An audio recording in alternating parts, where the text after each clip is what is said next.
여유로운 노후를 찾아주신 구독자 여러분, 안녕하세요. 사람들은 말하죠. 결혼은 사랑의 달콤한 결실이자 인생의 평화로운 안식처라고요.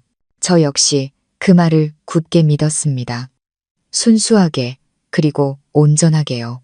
순백의 웨딩드레스를 입고 제가 세상에서 가장 사랑하는 남자의 손을 잡았던 그 순간만큼은 말입니다. 저는 제가 세상에서 가장 행복한 여자라고 생각했습니다. 하지만 제가 서 있던 천국의 발밑이 끔찍한 거짓과 비밀로 가득한 절벽이었다는 사실을 그때는 미처 알지 못했습니다. 제 인생의 비극은 가장 행복해야 할 바로 그날 한 아이와 구겨진 쪽지 한 장의 등장으로 시작되었습니다. 그 작은 쪽지는 제 꿈을 산산조각 냈을 뿐만 아니라 저를 잔인한 선택의 기로에 서게 만들었습니다. 제 자신을 지키기 위해 돌아서야 할 것인가? 아니면 한 번도 본 적 없는 한 생명을 구하기 위해 위험한 길로 뛰어들어야 할 것인가? 부드러운 음악이 흐르고 수천 송이의 하얀 장미로 화려하게 장식된 예식장은 하객들의 축복으로 가득 찼습니다. 모든 것이 완벽했습니다. 제 곁에 서 있는 남자 김민준 씨처럼요. 제 예비 신랑인 민준 씨는 유능하고 신사적인 건축가였습니다. 그는 제 손을 꼭 잡았고 저를 바라보는 그의 눈에는 사랑과 다정함이 가득 담겨 있었습니다.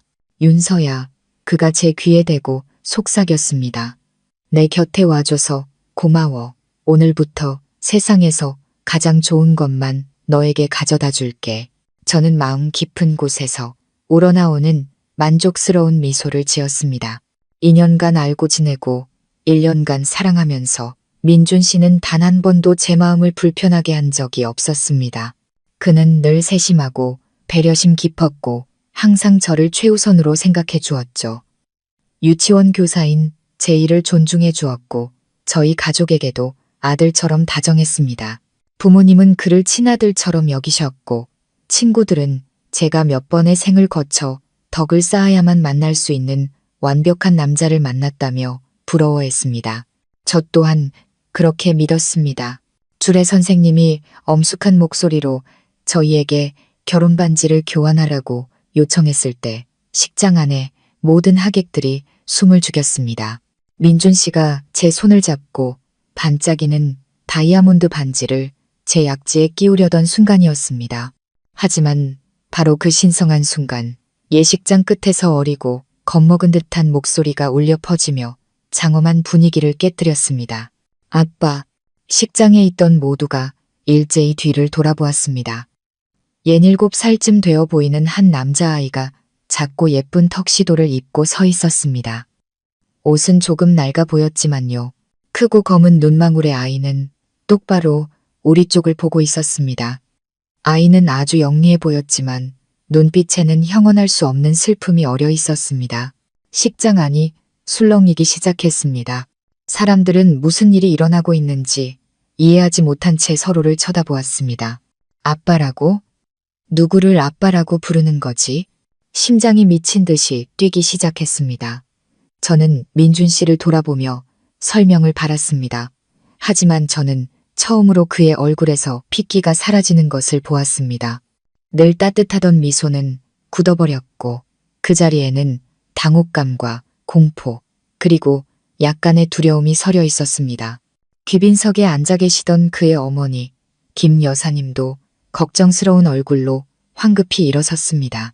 아이는 주변의 호기심, 어린 시선은 아랑곳하지 않고 작지만 단호한 발걸음으로 단상을 향해 걸어오기 시작했습니다. 민준 씨가 급히 경호팀에 신호를 보냈지만 너무 늦었습니다. 아이는 이미 단상 아래까지 달려와 큰 눈으로 민준 씨를 올려다보며 더 또렷하게 말했습니다. 아빠, 하준이 잊어버렸어요? 이번에는 그 누구도 의심할 여지가 없었습니다. 식장은 수군거리는 소리로 터져나갈 듯 했습니다. 제 귀에는 주변의 모든 소음이 사라지고 오직 아빠라는 두 글자만이 머릿속에서 계속 맴돌았습니다. 하늘과 땅이 빙빙 도는 것 같았습니다. 화려한 웨딩드레스는 마치 저를 옥죄는 관처럼 무겁게 느껴졌습니다. 저는 민준 씨를 바라보며 제발 아니라고 단 한마디라도 부인해 주길 간절히 바랐습니다. 하지만 그는 고개를 숙인 채 제 눈을 똑바로 쳐다보지 못했습니다. 그의 침묵, 그것은 가장 잔인한 시인이었습니다. 알고 보니 제 완벽한 남자, 제가 평생을 바치려 했던 그 사람에게 이렇게 큰 아들이 있었던 겁니다. 그는 저를 속였습니다. 뻔뻔하게 저를 기만했습니다. 그만해요. 저는 고통에 찬 목소리로 소리쳤습니다. 음악이 멎고 줄의 선생님은 당황했으며 식장은 쥐죽은 듯 조용해졌습니다. 저는 민준 씨의 손을 뿌리쳤습니다. 단 1초도 더 견딜 수 없었습니다. 낭만, 행복, 모든 것이 사기극이었습니다. 제 결혼식에서 바보가 되고 광대가 된 기분이었습니다. 민준 씨, 이게 다 뭐예요? 설명 좀 해봐요. 저는 거의 울부짖었습니다. 그제야 민준 씨가 고개를 들었습니다. 그가 다가와 제 손을 잡으려 했지만 저는 뒤로 물러섰습니다. 윤서야, 진정하고 내 말 좀 들어봐. 설명이라고요. 더 이상 설명할 게 뭐가 남았는데요. 6살짜리 아이라니. 저를 만나기 훨씬 전부터 아이가 있었다는 뜻이잖아요. 그는 하늘이 무너질 만한 비밀을 저에게 숨겼습니다. 저에 대한 그의 사랑, 그의 약속, 모든 것이 거짓이었습니다. 고통은 순식간에 분노와 경멸로 바뀌었습니다. 저는 이런 남자와 결혼할 수 없습니다. 거짓 위에 세워진 삶을 시작할 수는 없습니다. 설명은 필요 없어요. 저는 얼음장처럼 차가운 목소리로 단호하게 말했습니다. 이 결혼 없던 걸로 해요. 그렇게 말하고 저는 몸을 돌려 드레스 자락을 잡고 이 굴욕적인 장소에서 도망치려 했습니다. 민준 씨의 얼굴을 더는 보고 싶지 않았고 그의 어떤 말도 듣고 싶지 않았습니다. 모든 것은 끝났습니다. 하지만 제가 한 걸음 떼었을 때 작고 부드러운 손이 제 드레스 자락을 붙잡았습니다. 돌아보니 그 아이 하준이었습니다. 아이는 어느새 제 바로 뒤에 서 있었습니다. 아이의 눈에는 더 이상 겁먹은 기색이 없었고 대신 간절함이 가득했습니다. 아이는 아무 말 없이 제 손바닥에 구겨진 쪽지 하나를 쥐어주었습니다. 저는 무슨 일인지 몰라 어리둥절했습니다. 뒤에 있던 민준 씨와 김 여사님이 그 모습을 보고 얼굴이 하얗게 질려 아이를 떼어놓으려 달려왔습니다. 하준아, 이분 방해하지 말고 할머니한테 오너라. 하지만 아이는 제 손을 꼭 잡고 애원하는 눈빛을 보냈습니다. 뭔가 이상하다는 직감이 들었습니다. 저는 손 안에 쪽지를 꽉 쥐었습니다. 김 여사님이 하준이를 끌어내기 전에 저는 몇 걸음 물러나 쪽지를 펼쳤습니다. 그 안에는 아이가 색연필로 쓴 삐뚤빼뚤한 글씨가 있었습니다. 하지만 그 내용은 제 온몸을 얼어붙게 만들었고 떠나려던 제 결심을 허공에 멈춰 세웠습니다. 쪽지에는 이렇게 쓰여 있었습니다. 아줌마, 우리 엄마 좀 구해주세요. 구독자 여러분, 엄마를 구해달라고요? 하지만 아이의 엄마는 이미 세상을 떠났다고 했는데 나중에 민준 씨가 설명한 바에 따르면 말이죠. 그런데 왜 아이는 이렇게 절박한 구조 요청을 썼을까요? 혹시 아들의 존재를 속인 것 뒤에 훨씬 더 끔찍한 비밀이 숨겨져 있었던 걸까요? 아줌마, 우리 엄마 좀 구해주세요. 구겨진 쪽지 속 6글자는 아직 제 손바닥 안에서 온기가 남아있었지만 그 무게는 천근만근 같아서 제 행복했던 세상을 송두리째 절벽 아래로 끌어내렸습니다. 머릿속이 복잡하고 심장은 가슴을 뚫고 나올 듯이 미친 듯이 뛰었습니다. 엄마를 구해달라니. 이 아이는 어디서 왔고 아이의 엄마는 누구이기에 제게 도움을 청하는 걸까요? 수천 가지 질문이 머릿속을 헤집는 동안 제 앞에는 점점 핏기가 가시는 민준 씨의 얼굴과 김 여사님의 경악한 표정, 그리고 웅성거리는 하객들로 가득한 식장이 있었습니다. 숨이 막히고 눈앞이 흐려지기 시작했습니다. 그리고 그 순간 저는 제가 무엇을 해야 할지 깨달았습니다. 지금 당장 이 결혼을 취소할 수는 없습니다. 진실을 알기 전까지 소란을 피워서는 안 됩니다. 그랬다가는 저만 웃음거리가 될 뿐입니다. 그리고 더 중요한 것은 저 절박한 구조 요청 뒤에 숨겨진 비밀을 파헤칠 기회를 잃게 될 거라는 점이었습니다. 제게는 시간이 필요했습니다. 이 상황을 벗어날 명분이 필요했습니다. 저는 숨을 가쁘게 몰아쉬고는 천천히 바닥으로 쓰러졌습니다. 윤서야, 민준 씨가 비명을 질렀습니다. 식장은 아수라장이 되었습니다. 사람들이 몰려들었고 저는 충격으로 기절한 척 눈을 감았습니다. 하지만 제 손에는 유일한 증거이자 아직 이름 붙일 수 없는 끔찍한 진실과 저를 연결하는 유일한 끈인 그 쪽지를 꽉 쥐고 있었습니다. 저는 신부 대기실로 옮겨졌습니다. 부모님과 친구들이 걱정하며 제 주위를 둘러쌌습니다. 저는 천천히 깨어나는 척하며 너무 긴장하고 잠을 설쳐서 현기증이 난 것 같다고 말했습니다. 모두가 제 말을 믿었지만 제 마음속의 현기증은 그보다 수백 배는 더 격렬하다는 것을 저 자신만이 알고 있었습니다. 모두가 저를 쉬게 하기 위해 잠시 밖으로 나간 후 방 안에는 저와 민준 씨 그리고 김 여사님만 남았습니다. 그리고 두 번째 연극이 시작되었습니다. 민준 씨는 침대 옆에 앉아 제 손을 잡았습니다. 그의 얼굴은 고통과 후회로 가득했습니다. 윤서야, 미안해. 진작 모든 걸 말했어야 했는데 너를 속인 건 내 잘못이야. 김 여사님도 맞은편 의자에 앉아 날카로운 눈으로 저를 보며 깊은 슬픔이 밴 얼굴로 말했습니다. 나에게도 잘못이 있단다. 윤서야, 민준이에게 말하지 말라고. 네가 괜한 생각할까봐 걱정된다고 조언한 게 바로 나야. 그리고 민준 씨가 이야기를 시작했습니다. 그는 비극적이고 너무나 논리적이어서 흠잡을 데 없는 이야기를 들려주었습니다. 그는 하준이가 대학 시절 만났던 아라라는 여자와의 사이에서 태어난 아이라고 했습니다. 두 사람은 깊이 사랑했지만 아라 씨는 정신적으로 불안정하고 예민하며 부정적인 생각을 자주 하는 사람이었다고 합니다. 하준이를 낳은 후 그녀의 상태는 더욱 악화되어 산후 우울증 증세를 보였다고 했습니다. 민준 씨는 곁에서 그녀를 돌보려 했었지만 병세는 나아지지 않았습니다. 그리고 작년에 절정에 달했다고 합니다. 민준 씨는 목이 맨 목소리로 말했습니다. 그녀가 심각한 교통사고를 당해서 뇌에 큰 부상을 입었어. 목숨은 건졌지만 정신은 완전히 망가져 버렸다고요.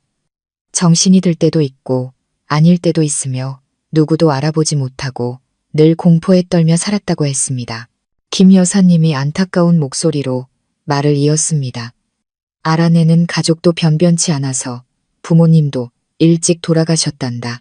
우리 민준이가 차마 그 애를 버려둘 수 없어서 교회에 있는 고급 요양병원에 입원시켜 치료받게 했지. 하지만 결국 그 아이는 버티지 못했어. 윤서야. 거의 1년 전에 세상을 떠났단다.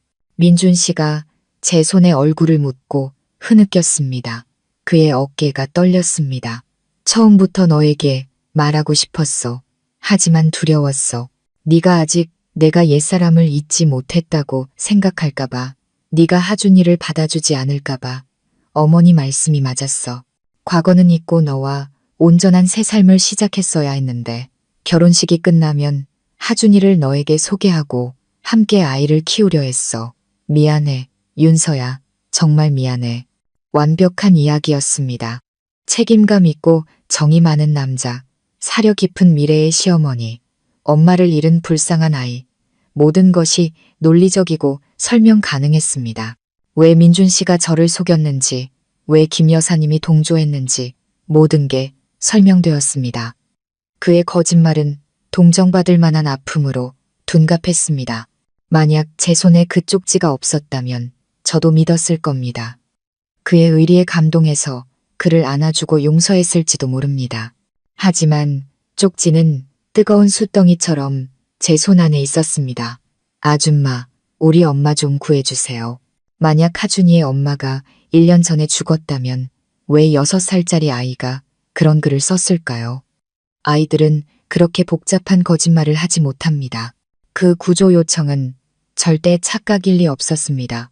머릿속에서 두 가지 생각이 격렬하게 충돌했습니다. 한쪽은 민준 씨의 합리적인 설명, 다른 한쪽은 아이의 비논리적인 구조 요청. 이성은 민준 씨를 믿으라고 속삭였지만 매일 아이들과 함께하는 유치원 교사로서 한 여자로서의 직감은 무언가 잘못되었다고 비명을 질렀습니다. 그럼 하준이는 오늘 왜 여기에 나타난 거죠? 저는 여전히 힘없는 목소리로 물었습니다. 김 여사님이 한숨을 쉬었습니다. 아마 집안 도우미가 부주의했던 모양이야. 아이가 아빠를 그리워하는데 어른들이 오늘 아빠가 결혼한다고 말하는 걸 엿듣고 혼자 아빠를 찾아 나선 개지. 가여운 것. 또 다른 완벽한 설명이었습니다. 저는 아무것도 반박할 수 없었습니다. 저는 피곤한 척 눈을 감았습니다. 조금 쉬어야겠어요. 생각할 시간이 필요해요. 민준 씨와 김 여사님은 서로를 쳐다보았습니다. 아마 제가 마음이 누그러졌다고 생각했겠죠. 그래, 푹 쉬어. 난 나가서 하객들에게 설명하고 상황을 정리할게. 우리 결혼식 그냥 잠시 미뤄진 것뿐이지. 그렇지. 그가 희망에 찬 눈으로 물었습니다. 저는 대답 대신 조용히 고개를 끄덕였습니다. 그들이 나가자 저는 천천히 눈을 떴습니다. 화려했던 방은 소름 끼치게 차가웠습니다. 저는 쪽지를 꺼내 그 6글자를 뚫어지게 쳐다보았습니다. 민준 씨의 거짓말이 아무리 완벽해도 이 쪽지의 존재를 지울 수는 없습니다. 그리고 저는 제 싸움이 이제 막 시작되었음을 알았습니다. 저 자신의 진실을 위한 싸움일 뿐만 아니라 단 한 번도 만나본 적 없는 아라라는 여자를 위한 싸움이기도 했습니다.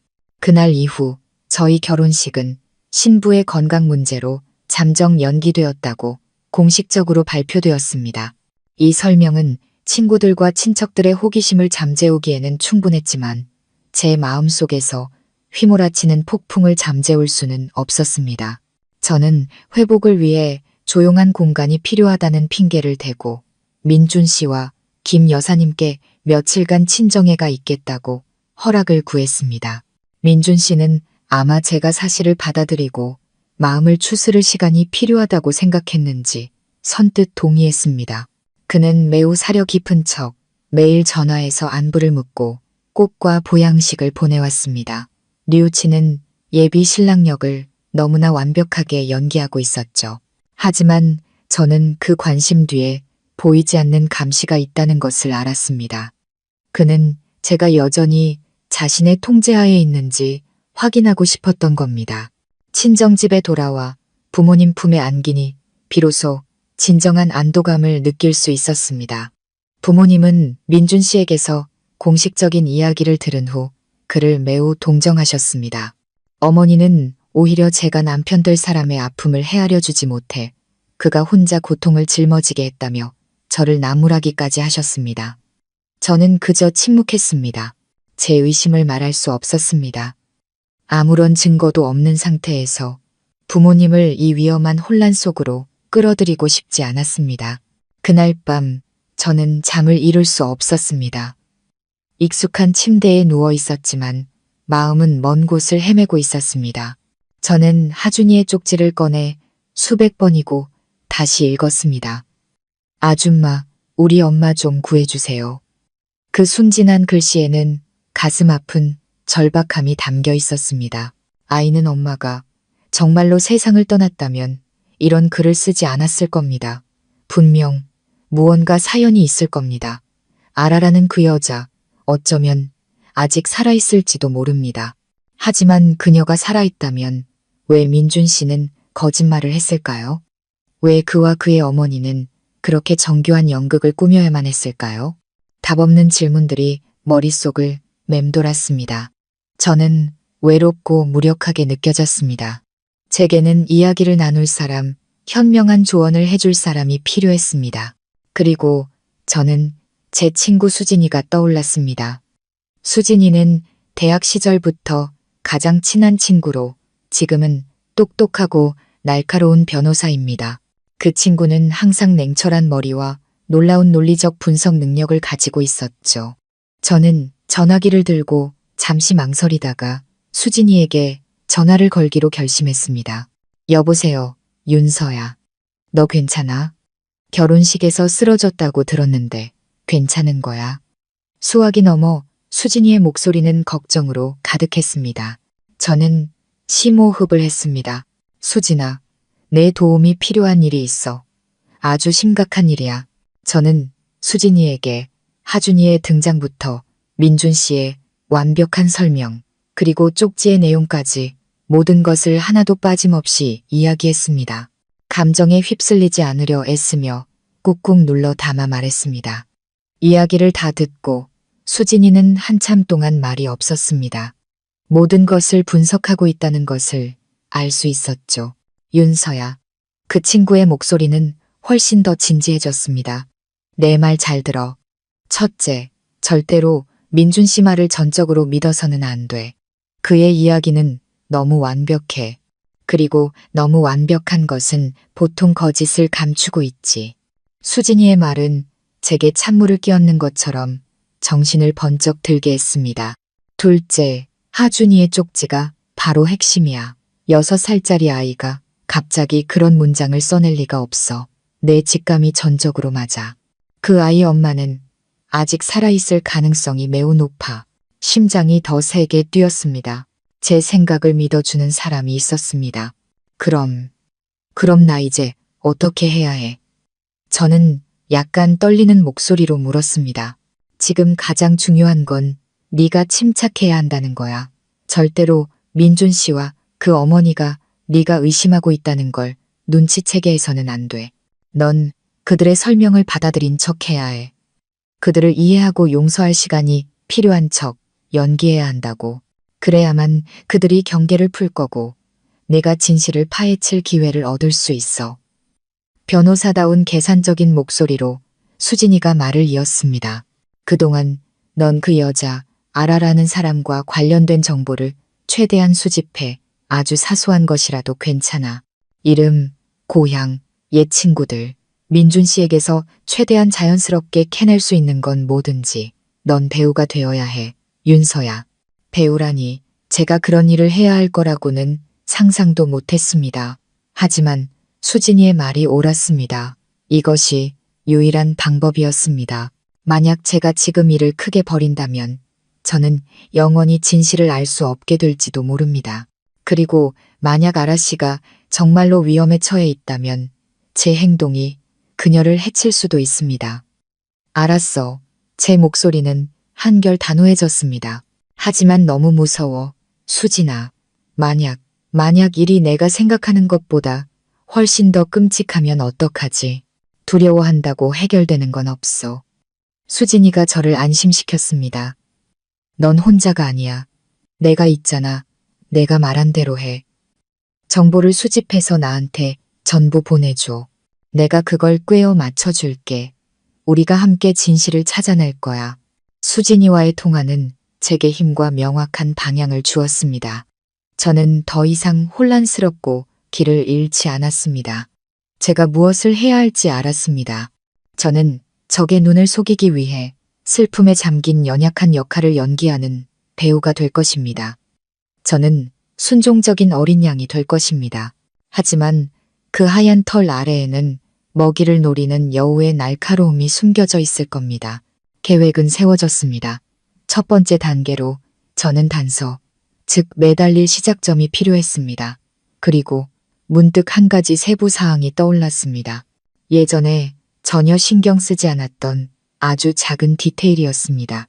민준 씨의 서재, 복잡한 건축 설계도들 사이에 아주 아름다운 풍경화 한 점이 걸려 있었는데 작가의 서명이 없었습니다. 어쩌면 그것이 이 여정의 첫 번째 열쇠일지도 모릅니다. 수진이와 통화한 후 저는 제 역할을 시작했습니다. 이틀 후 저는 민준 씨에게 먼저 전화를 걸었습니다. 저는 많이 생각했고 그의 아픔을 이해하게 되었다고 말했습니다. 시간이 조금 더 필요하지만 이 일 때문에 우리의 사랑을 포기하지는 않을 거라고 했습니다. 수화기 너머의 민준 씨는 매우 기쁘고 안도하는 듯 했습니다. 그는 끊임없이 고맙다고 말하며 제게 보답하겠다고 약속했습니다. 그는 제가 자신이 쳐놓은 동정에 덫에 완전히 걸려들었다고 믿는 것 같았습니다. 첫 번째 단계는 성공했습니다. 제 계획은 저와 민준 씨가 신혼살림을 위해 마련했던 집으로 돌아가는 것이었습니다. 저는 그에게 직접 집을 청소하고 물건을 정리하며 마음을 추스르고 하준이를 맞이할 준비를 하고 싶다고 말했습니다. 민준 씨는 조금도 의심하지 않고 제게 집 열쇠를 주며 언제든지 가도 좋다고 했습니다. 그 집은 이제 더 이상 제 미래의 보금자리가 아니었습니다. 제가 직접 조사해야 할 사건 현장이었습니다. 제 목표는 명확했습니다. 민준 씨가 가장 사적인 물건들을 보관하는 그의 서재, 그리고 특히 작가 이름이 없는 그 풍경화였습니다. 저는 민준 씨가 회사에서 바쁠 것이 확실한 평일, 오후를 골라 그 집에 갔습니다. 문을 열고 들어서자 낯선 느낌이 덮쳐왔습니다. 모든 것이 아직 새 페인트 냄새를 풍겼고 가구는 우리 둘의 취향에 맞게 배치되어 있었습니다.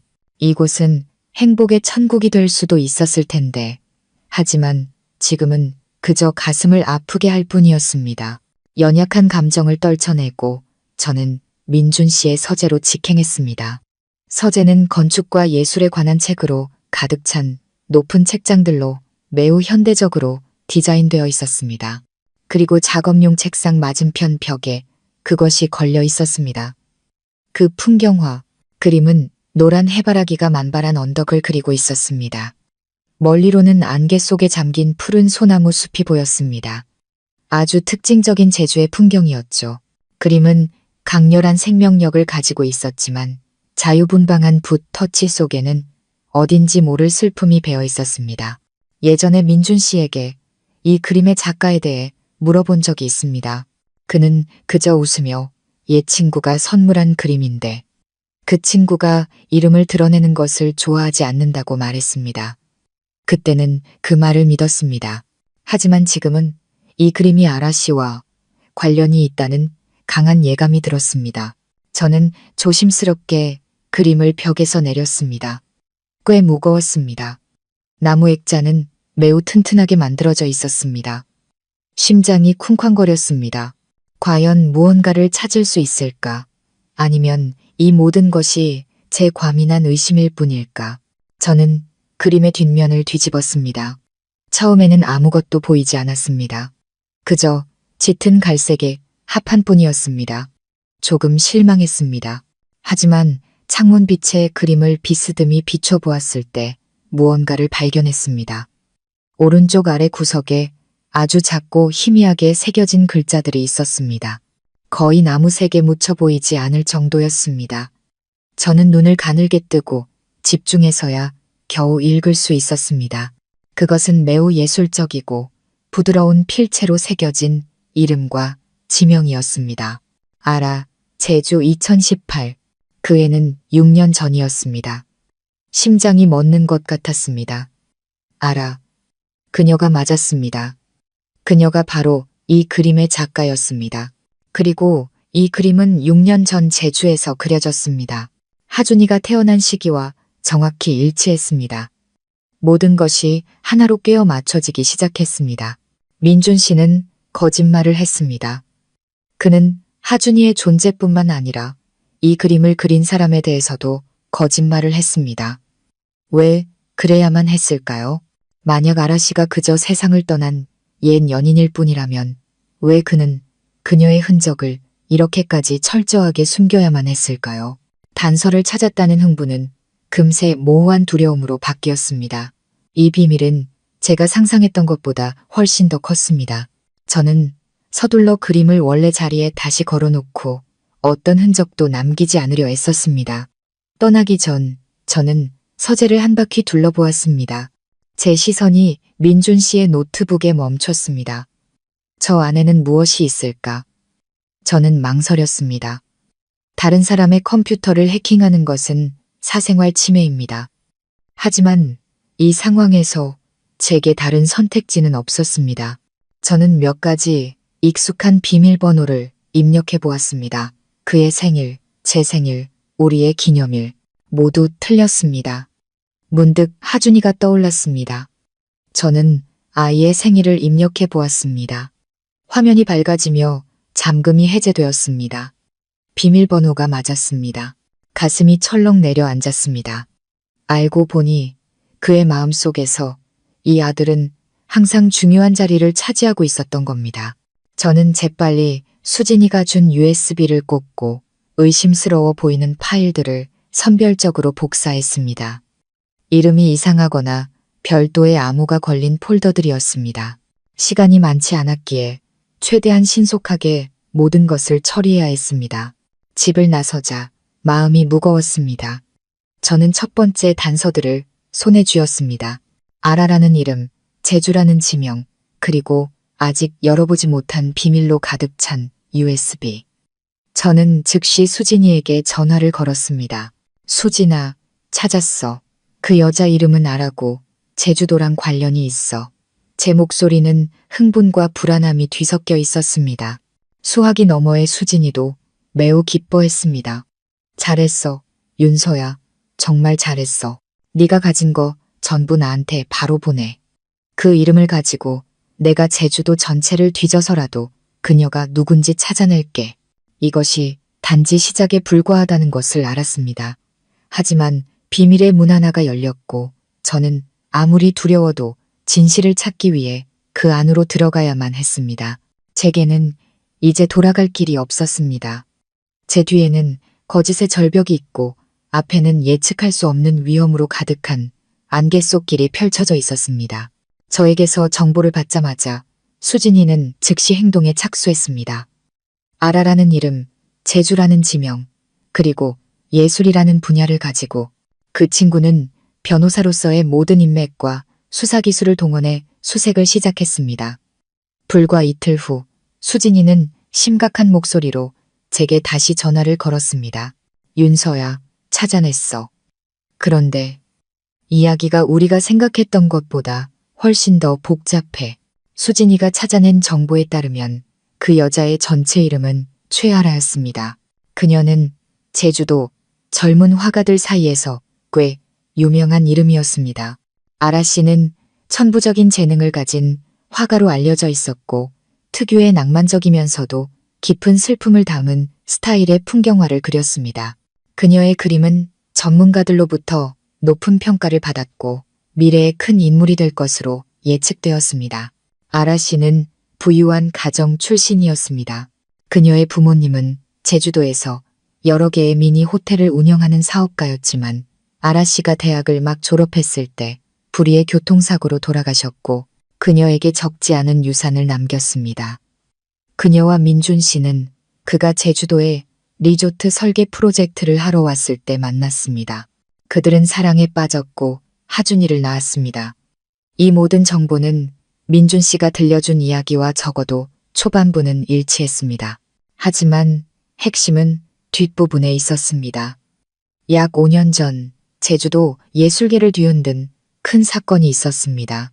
소나무숲 한가운데에 있던 아름다운 목조 주택이었던 아라 씨의 화실이 하룻밤 사이에 전소된 것입니다.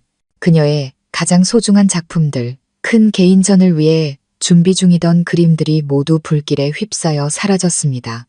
다행히 그때 아라 씨는 화실에 없었습니다. 화재는 누전으로 인한 안타까운 사고로 결론 내려졌습니다. 그리고 그 화재 이후 수진이의 목소리가 낮아졌습니다. 최아라는 예술계에서 갑자기 사라졌어. 모든 계획을 취소하고 어떤 활동에도 참여하지 않았고 아무도 그녀와 연락할 수 없었지. 사람들은 모두 화재로 인한 충격이 너무 커서 그녀가 무너지고 창작의 영감을 모두 잃어 은둔 생활을 시작했다고 생각했어. 그 이후로 지금까지 아무도 그녀에 대한 소식을 듣지 못했어. 저는 그 말을 듣고 온몸이 차갑게 식는 것을 느꼈습니다. 실종. 전성기를 누리던 예술가가 의문의 사고 이후 흔적도 없이 사라지다니 이것은 우연일 수 없었습니다. 수진아, 너도 그 화재가 사고가 아니라고 생각하는 거지? 저는 물었습니다. 끔찍한 가설이 머릿속에서 형성되기 시작했습니다. 나도 그렇게 생각해. 수진이가 대답했습니다. 너무 우연의 일치야. 모든 경력을 파괴한 화재, 그리고 바로 이어진 그녀의 실종. 이건 미리 계획된 시나리오일 가능성이 매우 높아. 만약 그것이 계획이었다면 주모자는 누구일까요? 그리고 그의 목적은 무엇일까요? 모든 의심은 한 사람에게로 쏠렸습니다. 민준 씨. 어쩌면 민준 씨가 아라시의 정신을 파괴하기 위해 그 화재를 일으키고 그녀가 가장 무너졌을 때를 이용해 그녀를 감금한 것일지도 모릅니다. 하지만 왜? 사랑 때문에? 아니, 그렇게 잔인하고 악랄한 사랑은 없습니다. 분명 다른 이유, 더 어두운 이유가 있을 겁니다. USB는 어때? 그 안에 뭐가 있는지 봤어? 제가 수진이에게 물었습니다. 응. 대부분 민준 씨의 설계 도면이었어. 하지만 요양 계획이라는 이름의 폴더가 하나 있는데 아주 복잡한 암호로 잠겨 있어. 지금 IT 전문가인 친구에게 암호 해제를 부탁해 놨는데 며칠 더 걸릴 것 같아. 요양 계획. 이름은 평범하게 들렸지만 이 상황에서는 소름 끼치는 느낌을 주었습니다. 어쩌면 그것이 바로 알아 씨를 감금하는 상세한 계획서일지도 모릅니다. 수진이의 결과를 기다리는 동안 저는 가만히 있을 수 없다고 결심했습니다.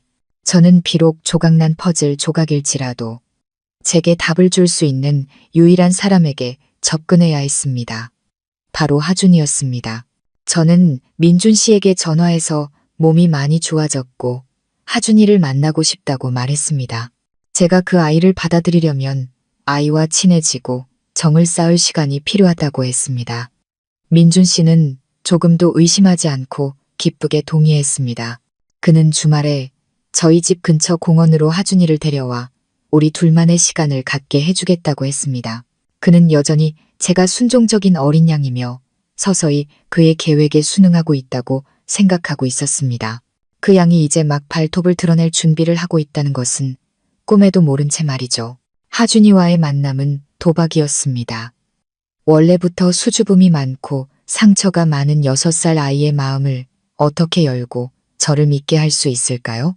아이를 놀라게 하지 않고 기억을 되살리려면 어떻게 질문해야 할까요?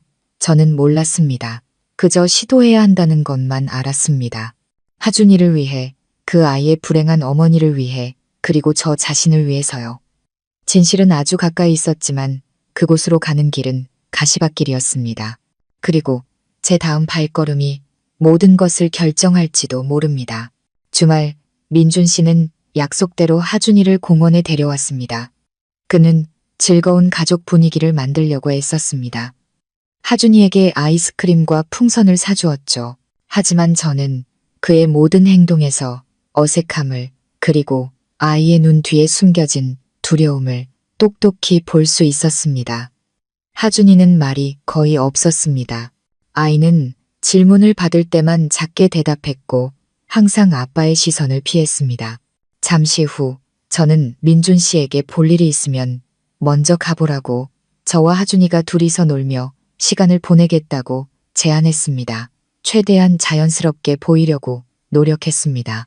민준 씨는 잠시 망설였지만 이내 동의했습니다. 아마도 제가 진심으로 자기 아들과 가까워지려 한다는 좋은 신호라고 생각했겠죠. 민준 씨가 사라지자 저와 하준이 사이의 공기는 한결 편안해졌습니다.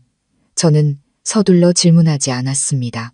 그저 아이와 함께 그네를 타고 미끄럼틀을 타며 단순한 놀이를 했습니다. 유치원 교사로서 저는 아이들을 편안하고 안전하게 만드는 방법을 알고 있었습니다. 저는 하준이에게 동화 이야기를 들려주고 동요를 불러주었습니다. 점차 하준이는 마음을 열기 시작했습니다. 아이는 더 많이 웃었고 때로는 먼저 제게 말을 걸기도 했습니다. 때가 되었다고 느꼈을 때 저는 천천히 이야기를 꺼냈습니다. 저는 벤치에 하준이 옆에 앉아 아이에게 색연필 한 통과 스케치북을 건넸습니다.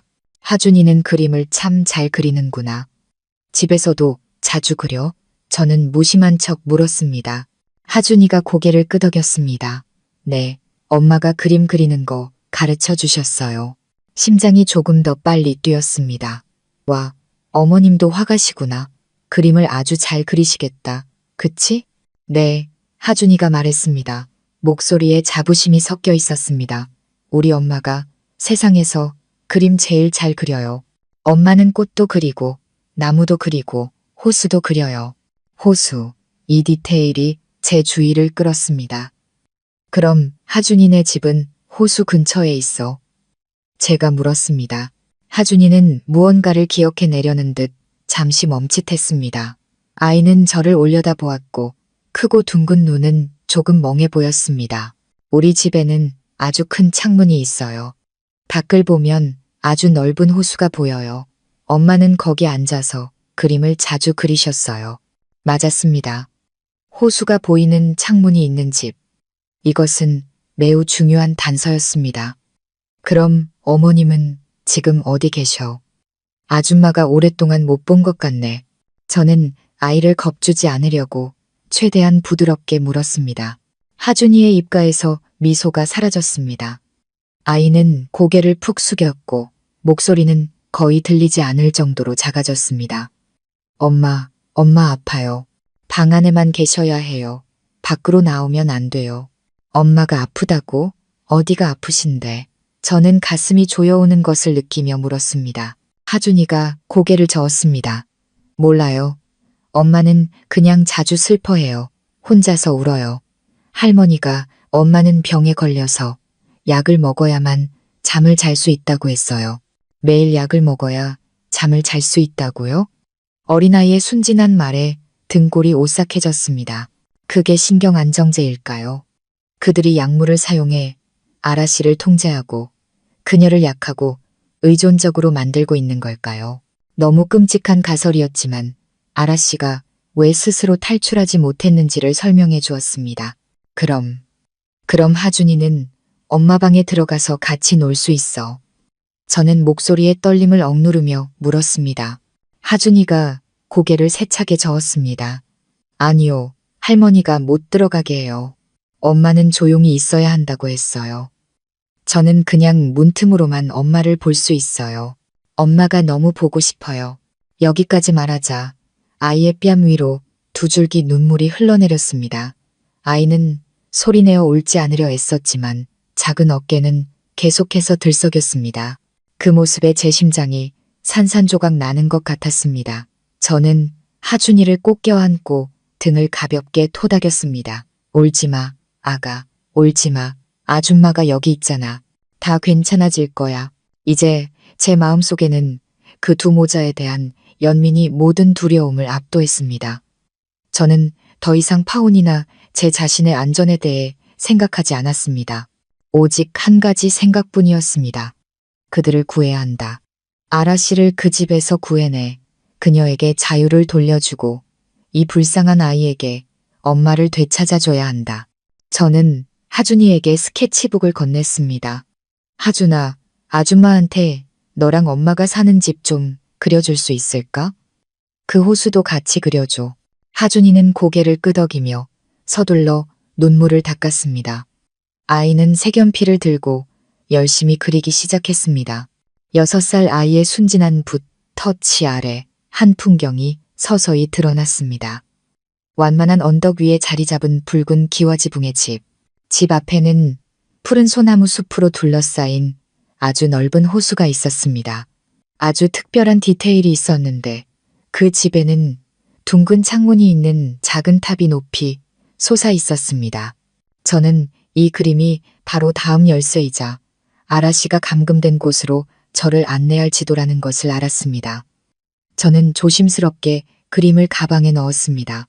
하준이와의 만남은 제게 너무나 귀중한 정보를 주었지만 동시에 저를 더 위험한 상황으로 몰아넣었습니다. 민준 씨와 김 여사님은 제가 진실을 파헤치려 한다는 것을 알면 가만히 있지 않을 겁니다. 그들이 눈치채고 막기 전에 저는 아주 신속하고 신중하게 행동해야 했습니다. 하준이와의 대화는 비밀의 장막 일부를 걷어냈지만 나머지 어둡고 가장 무서운 부분은 여전히 그 호숫가 집 안에 숨겨져 있었습니다. 하준이의 그림과 아이의 기억에서 얻은 단편적인 정보들을 받자마자 저는 즉시 수진이에게 보냈습니다. 붉은 지붕, 탑, 둥근 창문, 언덕 위, 넓은 호수, 소나무 숲이라는 이 귀중한 데이터를 가지고 수진이는 용의 지역을 좁히는데 많은 시간이 걸리지 않았습니다. 가장 유력한 장소는 바로 제주도의 한 호수 근처였습니다. 그곳은 호수, 소나무 언덕, 그리고 독립적으로 지어진 별장들까지 모든 요소를 갖추고 있었습니다. 수진이는 제주도의 부동산 업계에 종사하는 친구에게 부탁해 그 지역의 모든 별장을 조사했고 결과는 우리의 예상을 벗어나지 않았습니다. 하준이의 묘사와 그림과 완전히 일치하는 별장이 하나 있었습니다. 호수를 한눈에 내려다볼 수 있는 외딴 언덕에 위치한 프랑스식 고택이었습니다. 그리고 가장 중요한 것은 그 별장의 소유주가 다름 아닌 민준 씨의 어머니 김 여사님이라는 사실이었습니다. 모든 것이 너무나 명확해졌습니다. 그곳이 바로 아라 씨가 감금된 장소였습니다. 별장이라는 이름으로 위장된 감옥, 삼엄하게 경비되는 화려한 새장이었습니다. 수진이는 현지 주민들이 그 별장에는 사람이 거의 살지 않는다고 말했으며 가끔 검은색 세단 한 대가 드나드는 것을 보았고 그곳의 가사도우미들도 매우 과묵하여 이웃과 전혀 교류하지 않는다고 전해주었습니다. 이 모든 것이 우리의 가설을 더욱 뒷받침했습니다. 윤서야, 이제 우리 어떻게 해야 해? 수진이가 전화로 물었습니다. 목소리에는 걱정이 가득했습니다. 경찰에 신고할 수는 없어. 우리에겐 직접적인 증거가 없잖아. 만약 경찰이 갔는데 아무것도 찾지 못하거나 민준 씨와 그 엄마가 아라 씨를 다른 곳으로 옮겨버리면 우리의 모든 노력이 물거품이 될 거야. 오히려 그들이 더 경계하게 될 거고 우리에겐 더 이상 기회가 없을지도 몰라. 수진이의 말이 맞았습니다. 우리는 성급하게 행동할 수 없었습니다. 이것은 두뇌 싸움이었고 우리는 확실한 수만 두어야 했습니다. 저는 오랫동안 생각했습니다. 침묵과 기다림은 아라 씨를 더욱 위험하게 만들 뿐이었습니다. 저는 더 이상 가만히 앉아 있을 수 없었습니다. 이제 제가 직접 민준 씨와 맞서야 할 때였습니다. 저는 그를 궁지로 몰아넣고 진실을 인정하게 만들어야 했습니다. 비록 이 일이 저 자신에게 매우 위험할지라도 말입니다. 수진아, 나 민준 씨랑 직접 얘기해 볼게. 저는 결심에 찬 목소리로 말했습니다. 너 미쳤어? 수진이가 전화기 너머로 소리쳤습니다. 너무 위험하잖아. 만약 그가 막 나가면 어떡해? 괜찮을 거야. 저는 친구를 안심시켰습니다. 혼자서 상대하지 않을 거야. 공공장소를 고를 거고 녹음도 할 거야. 사람 많은 곳에서 그가 나한테 무슨 짓을 할 수 있겠어. 난 단지 마지막 한 가지. 아라 씨가 정말 거기에 있는지 확인하고 싶을 뿐이야. 그가 인정하기만 하면 우리에겐 다음 행동을 할 명분이 생기는 거야. 매우 걱정했지만 결국 수진이도 제 계획에 동의했습니다. 그 친구는 제게 매우 조심하고 항상 안전거리를 유지하며 위험한 징후가 보이면 즉시 자신에게 전화하라고 신신당부했습니다. 저는 다음 날 저녁 도심의 고급스러운 카페에서 민준 씨를 만나기로 약속했습니다.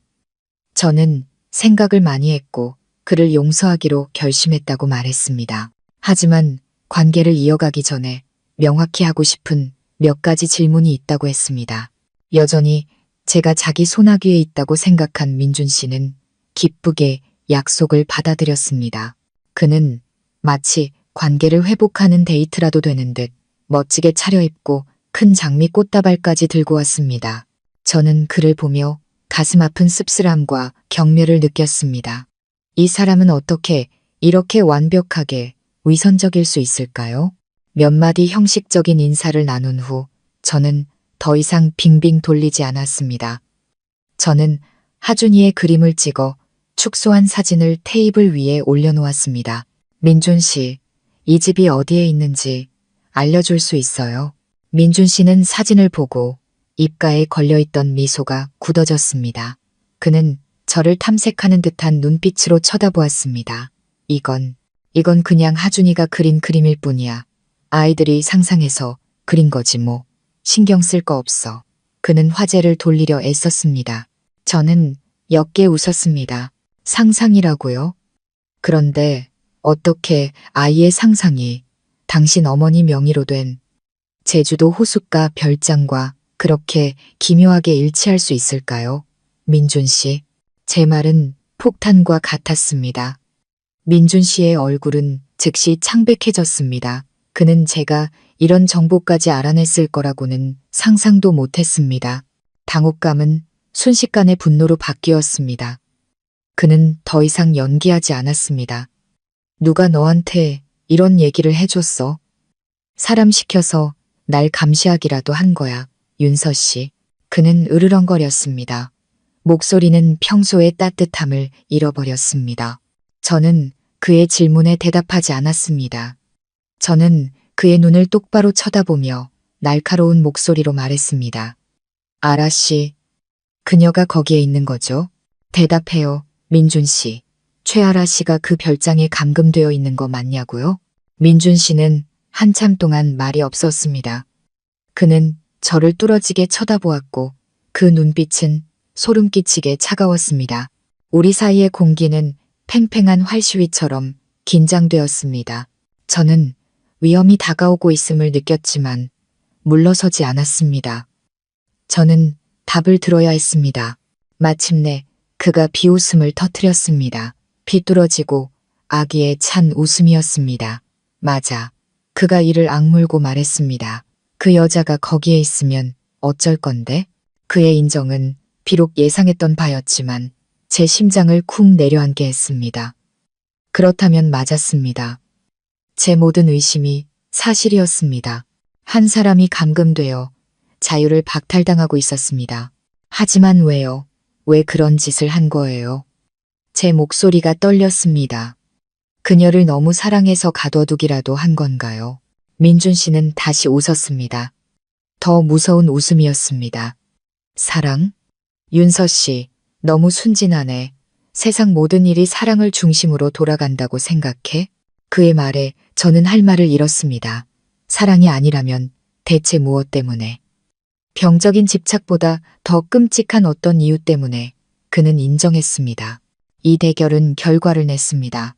하지만 저는 이것이 진짜 위험이 시작되는 순간이라는 것을 알았습니다. 민준 씨는 자신의 패를 드러냈고 그는 자신의 길을 막는 그 누구도 가만두지 않을 것입니다. 어쩔 건데? 민준 씨의 태연하고 도전적인 대답에 제 몸의 피가 얼어붙는 것 같았습니다. 그는 인정했을 뿐만 아니라 조금의 죄책감이나 두려움도 보이지 않았습니다. 신사적이고 따뜻한 남자의 가면은 완전히 벗겨져 차가운 눈빛을 한 낯선 사람, 악마의 모습을 드러냈습니다. 저는 떨림을 억누르며 주머니 속에서 녹음 모드를 켜둔 휴대폰을 꽉 쥐었습니다. 당신에겐 그럴 권리가 없어요. 민준 씨, 그건 불법 감금이에요. 당신은 감옥에 가게 될 거예요. 저는 법을 이용해 그를 위협하려 했습니다. 하지만 민준 씨는 경멸에 찬 미소를 지으며 비웃을 뿐이었습니다. 감옥? 윤서 씨, 아직도 순진하네. 당신이 나한테 뭘 할 수 있을 거라고 생각해. 증거라도 있어? 아이가 쓴 삐뚤빼뚤한 쪽지, 아니면 속았다고 질투하는 유치원 교사의 말. 그는 의자의 등을 기대고 팔짱을 끼웠습니다. 태도는 완전히 자신만만하고 거만했습니다. 내가 알려주지. 알아, 그 여자는 아파. 정신병이라고. 나한테는 병원의 진단서가 전부 있어. 최고의 의사들이 서명한 걸로. 나는 그녀와 가장 가까운 관계이자 그녀 아들의 아버지로서 합법적인 후견인 권리가 있어. 나는 그녀를 조용한 곳으로 데려가 요양시키는 거야. 세상의 소음으로부터 멀리. 다 그녀를 걱정해서 하는 일이라고. 이해했어? 내가 하는 모든 일은 완벽하게 합법적이야. 저는 할 말을 잃었습니다. 정신병 진단서, 합법적 후견인 권리. 그는 모든 것을 계산했고 아무도 깰 수 없는 완벽한 법적 함정, 보이지 않는 감옥을 만들어냈습니다. 말도 안 돼요. 저는 더듬거렸습니다. 그녀는 미치지 않았어요. 만약 그녀가 미쳤다면 어떻게 아들에게 구조 요청을 가르칠 수 있었겠어요? 민준 씨가 소리내어 웃었습니다. 그 웃음소리에 옆 테이블 사람들이 쳐다볼 정도였습니다. 미친 사람은 자기가 미친 줄 몰라. 윤서 씨. 그들은 잠시 제정신이었다가 다시 망상에 빠지기도 하지. 정신병 환자의 말이 법정에서 무슨 가치가 있겠소. 그는 웃음을 멈추고 눈빛이 날카로워졌습니다. 그는 제 쪽으로 몸을 기울여 목소리를 낮춰 위협했습니다. 나는 너한테 살 길을, 편안한 삶을 주려고 했어. 하지만 네가 스스로 어려운 길을 선택했지. 좋아. 만약 네가 이 일을 계속 크게 벌인다면, 경찰에 신고하거나 어떤 멍청한 짓이라도 한다면 나는 더 이상 아라를 별장에 두지 않을 거야. 내 후견인 권리를 사용해서 그녀를 진짜 정신병원, 국립정신병원으로 보내버릴 거야. 그곳 생활이 어떤지 알아? 윤서 씨. 거긴 요양 리조트가 아니야. 지상 지옥이지. 그녀는 진짜 미친 사람들과 함께 살아야 할 거고 매일 가장 강력한 신경안정제를 맞다가 결국 진짜로 미쳐버리게 될 거야. 죽는 것보다 못한 삶을 살게 되겠지. 그리고 그 모든 건 네가 자초한 일이야. 넌 하준이 엄마를 지옥으로 밀어넣은 사람이 되는 거야. 잘 생각해봐. 그의 말은 독이 든 비수처럼 제 심장을 찔렀습니다. 잔인하고 악랄했습니다. 그는 저를 위협할 뿐만 아니라 아라 씨의 생명과 미래를 이용해 저를 협박하고 있었습니다. 그는 저를 자신의 게임 속 인질로 만들었습니다. 제가 앞으로 나아가면 아라 씨가 위험해집니다. 제가 물러서면 저는 도움을 필요로 하는 생명을 외면한 공범이 됩니다. 저는 꼼짝도 못하고 앉아 있었습니다. 온몸이 차갑게 식었습니다. 저는 이 사람을 너무 얕봤습니다. 그는 단순한 사기꾼이 아니었습니다. 그는 진짜 악마였습니다. 똑똑하고 계산적이며 목적을 달성하기 위해 어떤 수단과 방법도 가리지 않는 자였습니다. 눈물이 차오르기 시작했습니다. 저는 무력하고 절망적이었습니다. 이제 어떻게 해야 할까요? 모든 길이 막힌 것 같았습니다. 제가 당황하는 것을 보고 민준 씨는 다시 태도를 바꿨습니다. 그는 손을 내밀어 제 손을 잡으려 하며 다시 위선적으로 부드럽고 다정한 목소리로 말했습니다. 윤서야, 일이 이렇게까지 되길 바라지 않았어. 나는 정말 너를 사랑해. 너와 하준이와 함께 온전한 가정을 꾸리고 싶을 뿐이야. 아라에 대한 건 과거야. 내가 짊어져야 할 짐이지. 나는 단지 내가 나를 이해하고 공감해 주길 바랄 뿐이야. 이 일은 잊어버리면 안 될까? 우리 다시 시작하자. 내가 너한테 모든 걸 보상해 줄게. 그는 당근과 채찍을 동시에 사용하고 있었습니다. 위협하고 또 달랬습니다. 그는 제가 굴복하고 그의 계획에 맞춰 살아가길 원했습니다. 저는 그가 내민 손을 보고 다시 그의 얼굴을 보았습니다. 잘생기고 따뜻한 외모 뒤에는 썩고 악한 영혼이 있었습니다. 저는 할 수 없었습니다. 악마와 손을 잡을 수는 없었습니다. 어떤 대가를 치르더라도 아이의 구조 요청과 무고한 여성의 생명을 외면할 수는 없었습니다. 저는 심호흡을 하며 평정을 되찾으려 애썼습니다. 그에게 제가 약하다는 것을 보여줄 수는 없었습니다. 생각할 시간이 필요해요. 저는 쉰 목소리로 말했습니다. 그리고 일어나서 그를 다시는 쳐다보지 않고 서둘러 카페를 빠져나왔습니다. 저는 목적 없이 걸었습니다. 눈물은 하염없이 흘렀습니다. 대결은 제 패배로 끝났습니다. 그는 제 약점을 잡았고 저를 꼭두각시로 만들었습니다. 하지만 그는 틀렸습니다. 그는 절망이 때로는 가장 비범한 용기의 원천이 된다는 것을 몰랐습니다. 그는 저를 궁지로 몰아넣었다고 생각했지만 사실 그는 제게 끝까지 싸워야 할 이유를 하나 더 만들어준 것뿐이었습니다. 카페에서의 격렬한 대결 후 저는 공황과 막막함 속에서 집으로 돌아왔습니다. 저는 즉시 수진이에게 전화해 민준 씨의 잔인한 위협을 포함한 모든 대화 내용을 전했습니다. 수화기 너머의 수진이도 할 말을 잃었습니다. 쓰레기 같은 놈. 더 이상 인간도 아니야. 악마야, 악마. 그 친구는 좀처럼 하지 않는 욕설을 내뱉었습니다. 그놈은 너무 치밀하게 계획했어. 윤서야. 정신병 진단서, 후견인 권리, 모두 아주 강력한 법적 방패야. 우리가 그 서류들이 위조되었다는 증거를 찾거나 그가 부정한 수법으로 그것들을 얻었다는 것을 증명하지 못하면 상황을 뒤집기 매우 어려워. 수진이의 분석은 제 안의 절망감을 더욱 키웠습니다. 우리 이제 어떻게 해야 해? 모든 길이 막다른 골목으로 이어지는 것 같았습니다. 하지만 수진이가 결연한 목소리로 말을 이었습니다. 방법이 없는 건 아니야. 그놈이 자신만만할수록 허점도 많을 거야. 지금 가장 중요한 건 우리가 시간을 버는 거야. 넌 계속 연기해야 해, 윤서야. 하지만 이번엔 다른 역할이야.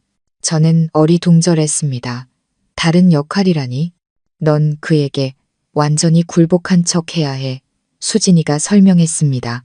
두려워하는 척, 그의 이야기를 믿는 척해. 너무 충격적인 사실이라 받아들일 시간이 필요하지만 그를 사랑하고 잃고 싶지 않다고 말해.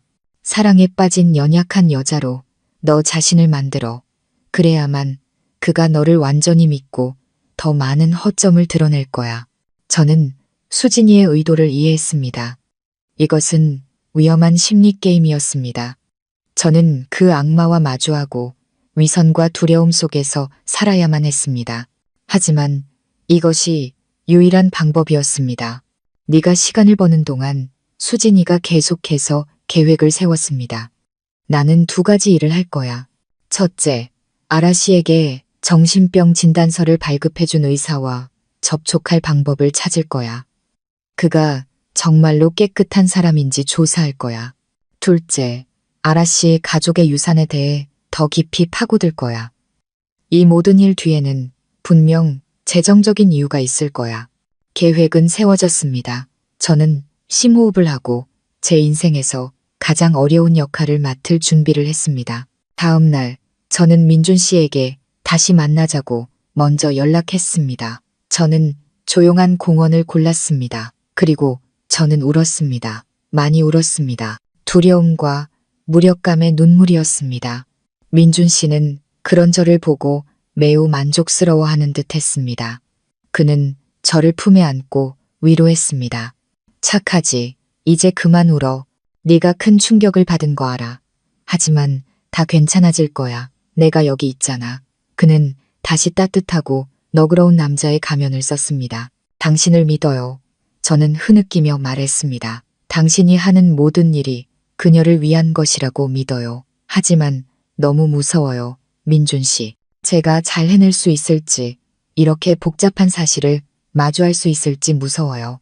저는 연기했지만 그 눈물에는 진심도 섞여 있었습니다. 저는 정말로 두려웠습니다. 민준 씨는 저를 더 꽉 껴안았습니다. 괜찮아, 윤서야. 내가 내 곁에 있을게. 우리 함께 이겨내자. 내가 아라를 사랑했던 건 사실이야. 하지만 그건 연민이고 책임감이야. 너만이 내 사랑이고 내 미래야. 난 단지 내가 이해하고 받아들여주길 바랄 뿐이야. 나와 함께 아라와 하준이를 돌봐줘. 우리는 가족이 될 거야. 특별한 가족이지만 아주 행복할 거야. 날 믿어. 그는 비뚤어진 가족의 그림, 즉 제가 너그러운 아내가 되어 남편의 사생아와 병든 옛 애인을 돌보는 병적인 미래를 그리고 있었습니다. 그는 제가 침묵하기를 원할 뿐만 아니라 저를 그의 공범으로 아라 씨를 통제하는 계획의 일부로 만들고 싶어 했습니다. 이것은 잔인한 심리 테스트이자 저를 영원히 그의 삶에 올가매려는 교묘한 함정이었습니다. 그는 제가 사랑이라는 껍데기를 믿고 그가 만든 지옥의 핵심으로 자발적으로 걸어 들어오기를 원했습니다. 저는 고개를 들어 눈물 젖은 눈으로 그를 보았습니다. 그럼 그녀를 한 번만 만나게 해줄 수 있어요. 저는 애원하는 목소리로 물었습니다. 그저 그녀를 보고 싶어요. 그녀가 어떻게 지내는지 알고 싶어요. 아마 만나고 나면 제가 더 잘 이해하고 받아들일 수 있을 것 같아요. 제발요, 민준 씨. 이것이 이 연극의 최종 목표였습니다. 저는 아라 씨를 만나야만 했습니다. 그녀의 상태를 제 눈으로 직접 확인하고 가능하다면 그녀에게 신호를 보낼 방법을 찾아야 했습니다. 민준 씨는 잠시 망설였습니다. 그는 저를 계산적인 눈빛으로 쳐다보았습니다. 아마도 그는 위험과 이익 사이에서 저울질하고 있었을 겁니다. 저를 만나게 하면 예상치 못한 일이 일어날 수 있지만 만나게 하지 않으면 그의 행복한 가족 연극은 계속될 수 없습니다. 결국 그의 지나친 자신감이 이겼습니다. 그는 자신이 모든 것을 완벽하게 통제할 수 있다고 생각했습니다. 그는 약물 효과 아래 있는 아라씨가 아무것도 할 수 없을 것이라고 믿었습니다.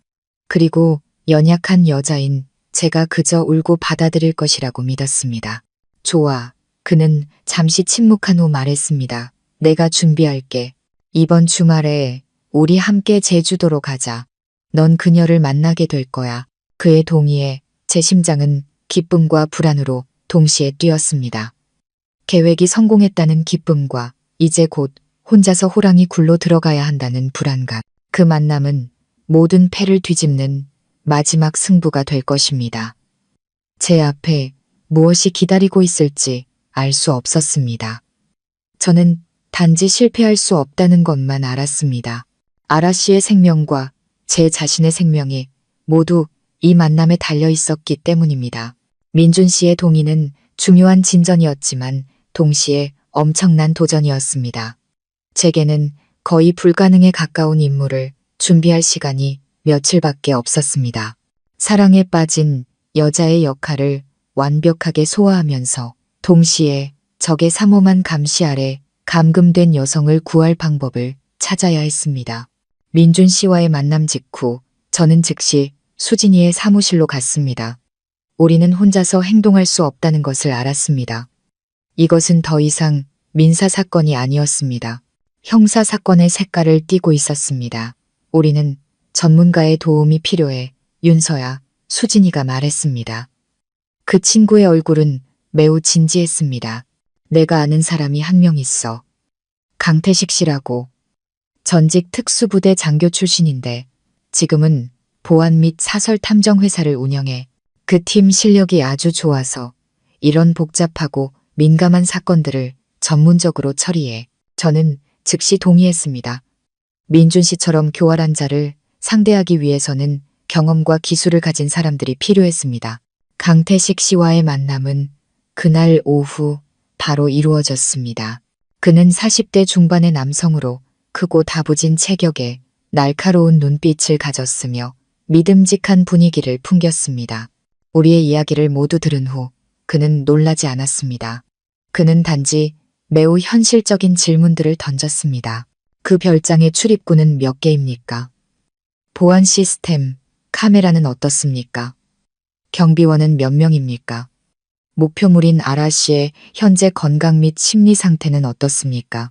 그의 질문들은 우리가 얼마나 단순하게 생각했는지를 깨닫게 했습니다. 한 사람을 구출하는 것은 감정적으로 할 수 있는 일이 아니었습니다. 그것은 초단위까지 정확한 치밀한 계획과 협력이 필요했습니다. 제 팀원들을 먼저 제주도로 보내 지형을 정찰하고 정보를 수집하겠습니다. 강태식 씨가 말했습니다. 그리고 윤서 씨, 다음 만남에서 당신의 임무는 매우 중요합니다. 당신은 미끼이자 내부의 우리 눈과 귀가 되어야 합니다. 두 가지 일을 해주셔야 합니다. 첫째, 집안에서 아라 씨의 정확한 위치와 상태를 파악하십시오. 둘째, 감시 카메라 시스템을 무력화하거나 시선을 돌릴 방법을 찾으십시오. 비록 짧은 시간이라도 말입니다. 그는 제게 몇 가지 초소형 장비를 건네주었습니다. 카메라와 녹음기가 달린 머리핀, 좁은 범위의 카메라 신호를 교란하는 장치, 그리고 아주 평범해 보이는 반지. 하지만 반지 표면을 살짝 돌리면 그의 팀에게 비상신호를 보낼 수 있었습니다. 이것들이 당신을 보호해 줄 겁니다. 그가 말했습니다. 하지만 당신의 가장 큰 무기는 침착함입니다. 절대로 두려움을 드러내서는 안 됩니다. 당신 손에 한 사람의 생명이 달려 있다는 것을 기억하십시오. 강태식 씨의 팀이 제주도에서 준비하는 동안 수진이도 중요한 진전을 이루었습니다. 그 친구는 아라 씨에게 허위 진단서를 발급해준 의사의 집을 찾아갔습니다. 처음에는 그 의사가 자신의 진단이 정확하며 아라 씨에게 정신분열증 증세가 있었다고 완강히 주장했습니다.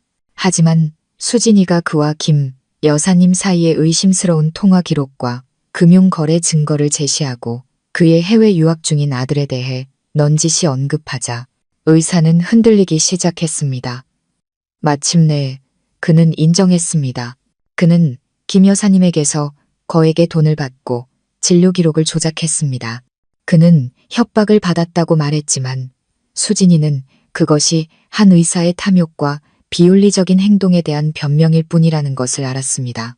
수진이는 그의 자백을 모두 녹음했습니다. 이것은 민준 씨가 세운 모든 법적 방패를 무너뜨릴 수 있는 치명적인 증거였습니다. 동시에 아라 씨 가족의 재산에 대한 조사도 결과가 나왔습니다. 아라 씨가 상속받은 재산은 단지 몇 개의 미니 호텔이 아니라 제주도 중심가의 여러 금싸라기 땅을 포함해 수백억 원에 달하는 거액이었습니다. 아라 씨 부모님의 유언에 따르면 그녀는 결혼하거나만 30세가 되면 이 재산을 온전히 처분할 권리를 갖게 되어 있었습니다. 그리고 올해 아라 씨는 만 29세였습니다. 모든 것이 명확해졌습니다. 민준 씨의 최종 목적은 사랑도 병적인 집착도 아니었습니다. 돈이었습니다. 그는 아라 씨를 감금하고 그녀를 법적으로 무능력한 사람으로 만들고 싶었던 겁니다. 그렇게 되면 후견인이자 그녀의 유일한 상속인인 아들의 아버지로서 그는 그 거대한 재산을 완전히 관리하고 차지할 수 있게 되는 것이었습니다. 저와의 결혼은 단지 연극이었을 뿐입니다. 성공한 남성의 이미지를 합법화하고 자신의 음모를 감추기 위한 완벽한 껍데기를 만들기 위한 발판이었던 겁니다. 진실을 알게 되자 제 안의 분노는 더욱 치솟았습니다.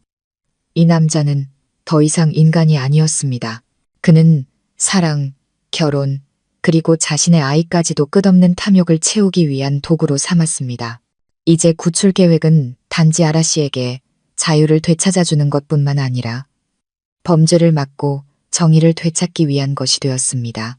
주말이 다가왔고 저와 민준 씨는 함께 제주도로 향했습니다. 가는 내내 그는 매우 즐거워하며 우리의 미래에 대해 우리가 어떻게 아라와 하준이를 함께 돌볼 것인지에 대해 끊임없이 이야기했습니다.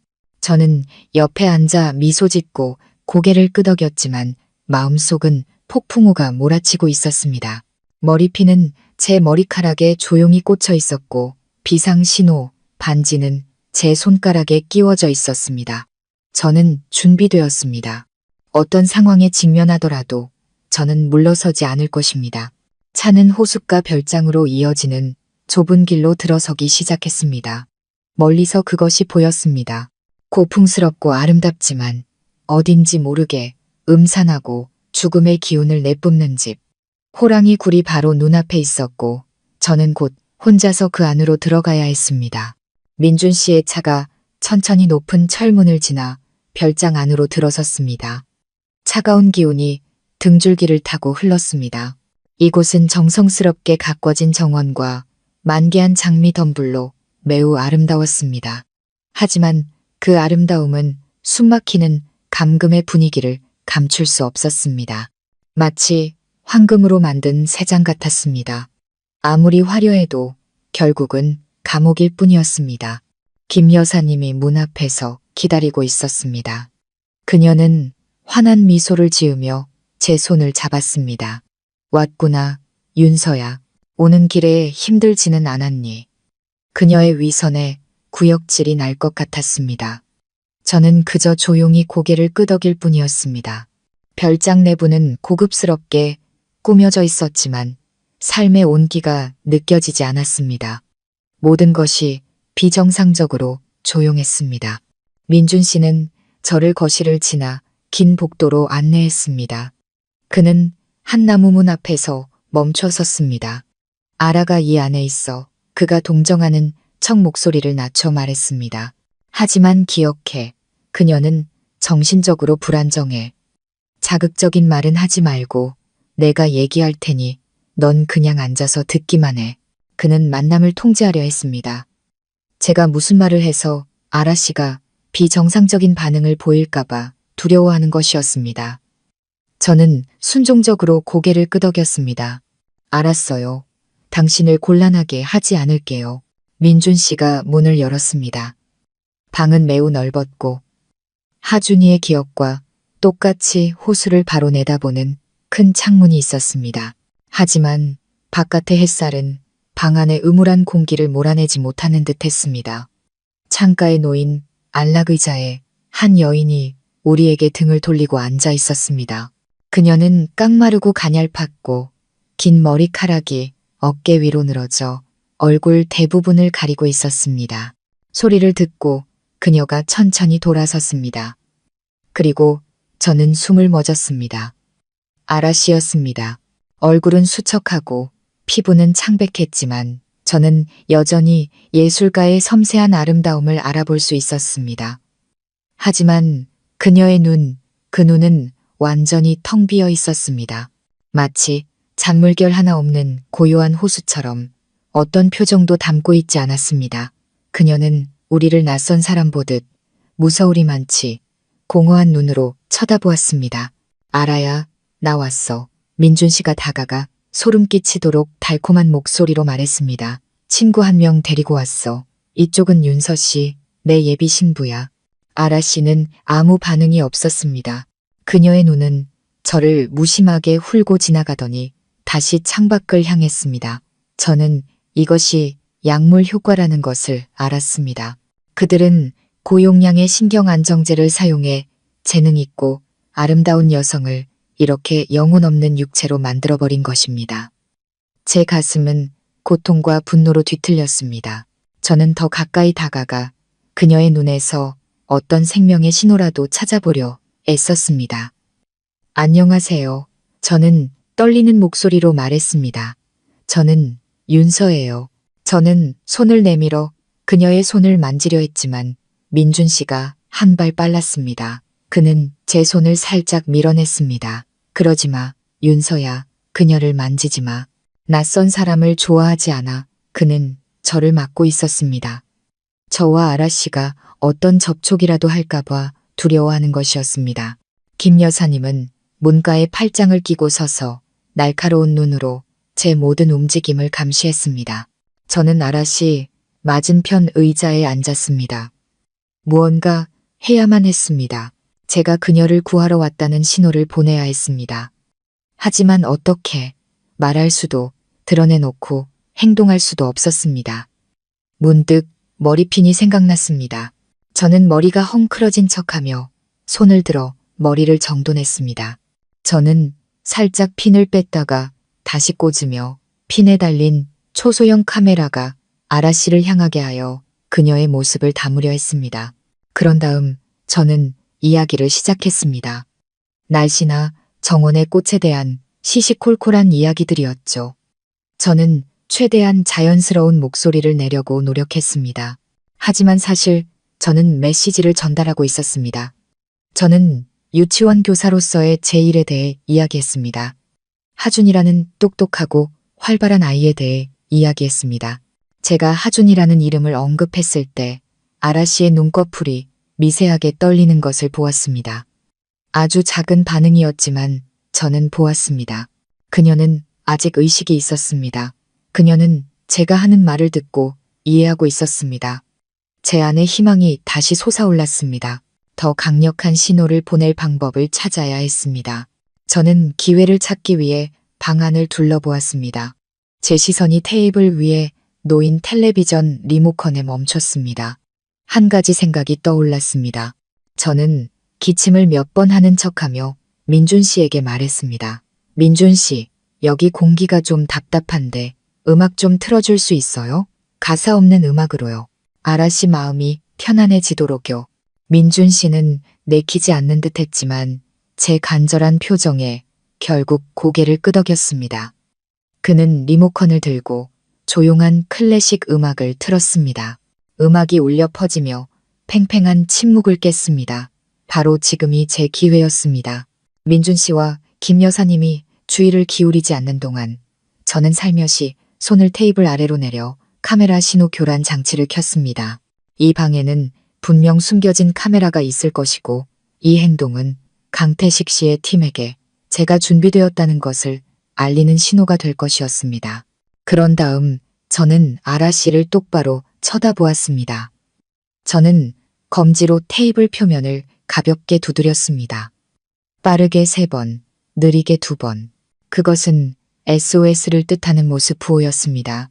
제가 예전에 아이들에게 야외 활동 수업에서 가르쳐 준 적이 있었습니다. 아라 씨가 이해할지 알 수 없었지만 그저 희망할 수밖에 없었습니다. 아라 씨는 여전히 꼼짝 않고 앉아 있었고 눈은 여전히 텅 비어 있었습니다. 하지만 문득 테이블 아래 그녀의 손, 그 앙상한 손가락들이 살짝 움직이는 것을 보았습니다. 그녀도 두드리고 있었습니다. 빠르게 3번, 느리게 2번. 그녀는 이해했습니다. 그녀는 제 신호에 응답하고 있었습니다. 심장이 터져 나올 것 같았습니다. 우리는 연결되었습니다. 두 악마의 눈앞에서 보이지 않는 연락망이 구축된 것입니다.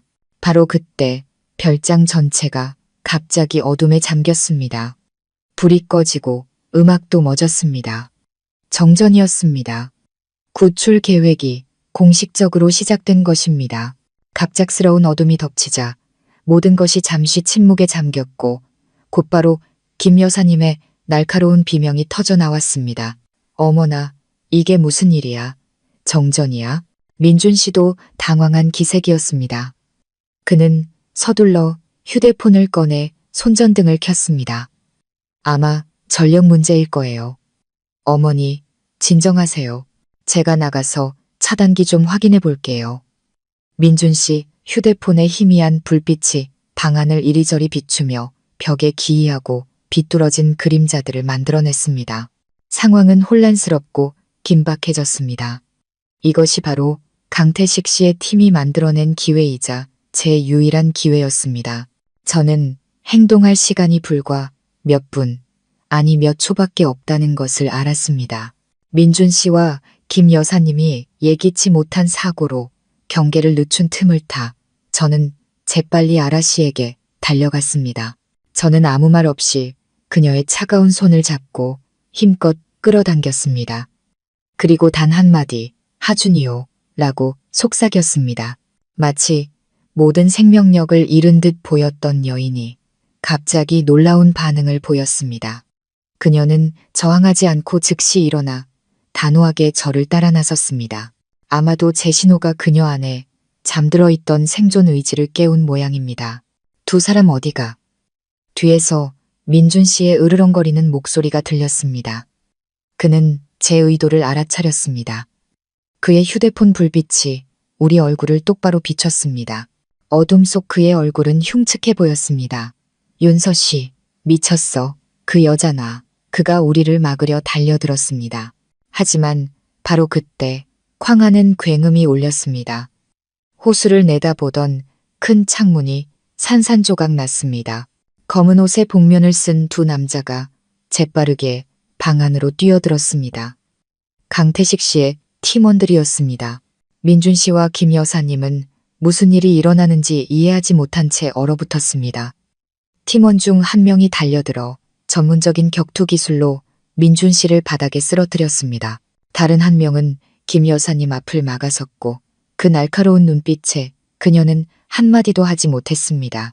모든 것은 눈 깜짝할 사이에 일어났습니다. 이쪽입니다. 서두르세요. 한 남자가 제게 신호를 보냈습니다. 그는 깨진 창문을 가리켰습니다. 저는 조금도 망설이지 않고 아직 반쯤 넋이 나간 상태인 아라 씨를 부축하여 창문 밖으로 넘어갔습니다. 밖은 이미 어둠이 내렸고 호수에서 불어오는 바람이 살을 내는 듯 차가웠습니다. 다른 2명의 팀원이 기다리고 있었고 그들은 아라 씨를 부축하여 별장 뒤편 언덕 아래로 재빨리 달려 내려갔습니다. 하준이는요? 제 아들은 어디 있어요? 갑자기 아라 씨가 목소리를 냈습니다. 약하지만 공황에 찬 목소리였습니다. 제가 만난 이후 처음으로 그녀가 한 말이었습니다. 모성애가 약물 효과마저 이겨낸 것입니다. 아이는 안전합니다. 안심하십시오. 저희가 아이에게 데려다 드리겠습니다. 옆에 있던 남자가 그녀를 안심시켰습니다. 알고 보니 제가 민준 씨와 대치하는 동안 다른 팀이 가사 도우미들이 머무는 별채에 접근해 하준이를 안전하게 데리고 나온 것이었습니다. 그들의 계획은 정말 완벽했습니다. 우리는 정원을 가로질러 호숫가로 달려갔습니다. 그곳에는 이미 시동을 걸고 기다리는 보트가 있었습니다. 뒤에서는 민준 씨의 고함과 욕설, 그리고 별장의 경보음이 요란하게 울려 퍼졌습니다. 하지만 이미 너무 늦었습니다. 우리가 보트에 발을 딛자마자 보트는 고요한 호수 위를 화살처럼 질주했습니다. 저는 뒤를 돌아보았습니다.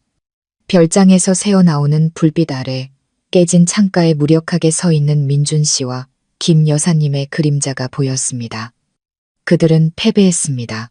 자신들이 만든 감옥 안에서 처참하게 패배한 것입니다.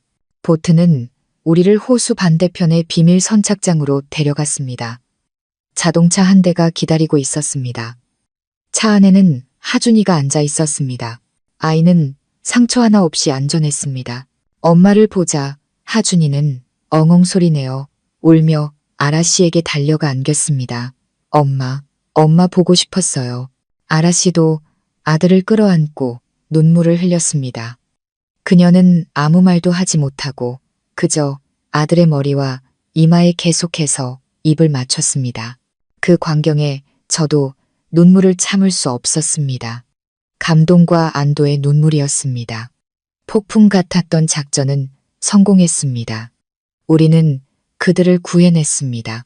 차는 그날 밤 바로 우리를 제주도에서 벗어나 수진이와 강태식 씨가 미리 준비해둔 서울의 안전한 장소로 향했습니다. 차 안에서 아라 씨는 하준이를 놓지 않았습니다. 신경안정제의 효과는 점차 사라지는 듯했고 대신 피로와 탈진이 몰려왔습니다. 그녀는 제 어깨에 머리를 기대고 희미한 목소리로 속삭였습니다. 고맙습니다. 저는 그녀의 손을 잡았습니다. 아니에요. 이제 푹 쉬세요. 모든 게 끝났어요. 하지만 저는 모든 것이 끝나지 않았다는 것을 알았습니다. 이제 막 시작되었을 뿐입니다.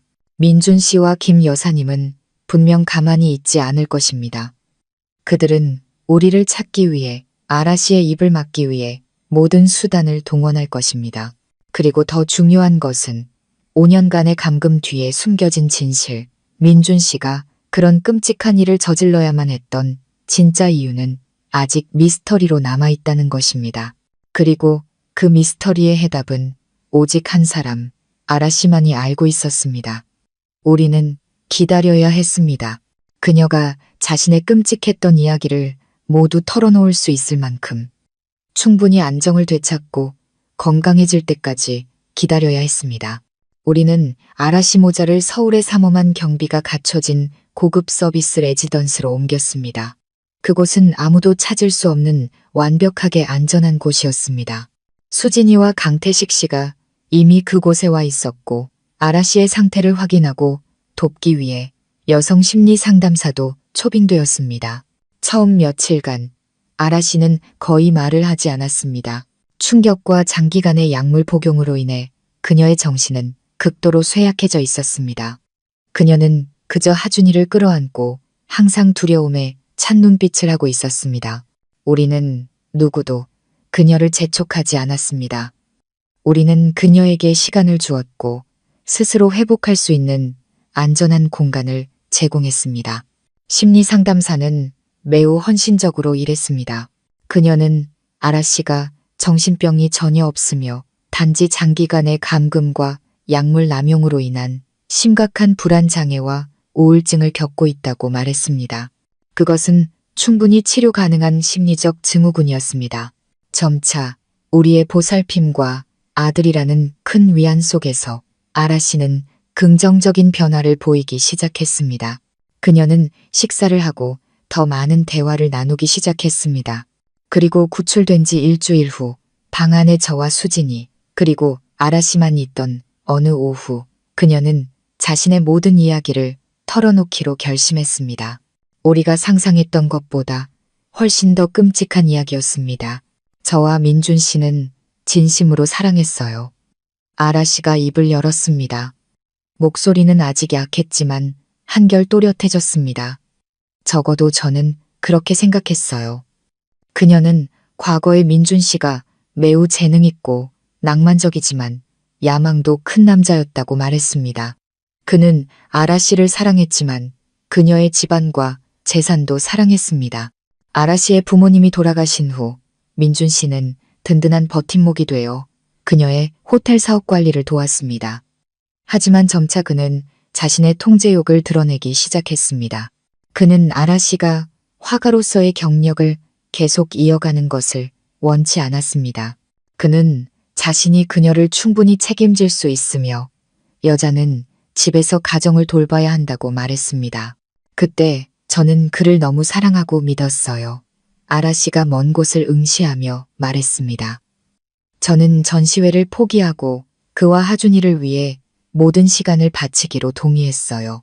하지만 그것이 그의 계획의 첫 단계일 줄은 꿈에도 몰랐죠. 비극의 정점은 화실 화재였습니다.